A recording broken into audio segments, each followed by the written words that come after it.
Port Melbourne is a pocket of factories mixed haphazardly with houses for the workers. Bounded by Port Phillip Bay and the River Yarra, it's only a few bus stops from Melbourne's centre. The houses are mostly narrow attached cottages with very small yards. In the early days, it suffered from a reputation as an insanitary and unsavoury corner of Melbourne. But it is surrounded by water. We've got the sea on one side, we've got the river on the other, and they couldn't get out that way through the water. So once they got in here, we kept them in, they couldn't get out. And that's why they become attached to Port Melbourne and why no one wanted to leave it. When I first started to play with Port, Bobby Skilton's father, who I was a great admirer of, he was captain. And I said to him, what do I want to do, Mr. Skilton? And he said, well, when you play with Port, there's always going to be a fine. He said, the fight will break out somewhere. He said, don't waste your time running up the end of the ground to fight. He said, turn round and whack the nearest bloke to you, which I did. And that's how they played at Port. Like, if it wasn't, when the fight started, it wasn't in it, well, they didn't forgive you. Go on, Andrew. Go on, H.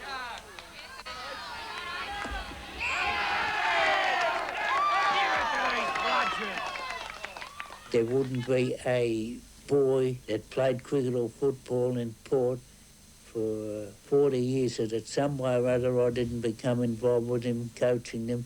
I had a great interest in kids, and by doing that, it brought me closer to their parents. Their parents all came to the match, and I watched those grow up. Some of them become champions, and this endeared everybody to Port. We were so close to one another that we thought we were all related. Well done, boys!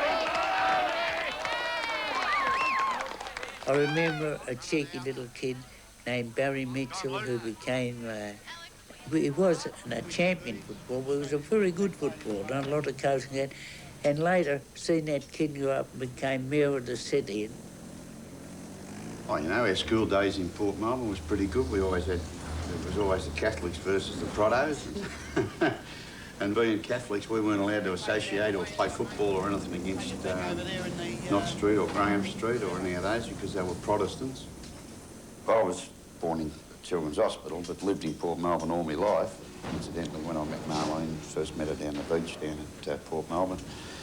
I've worked on the waterfront for the last 32 years and the family's been reared up. You know, I'm now a foreman.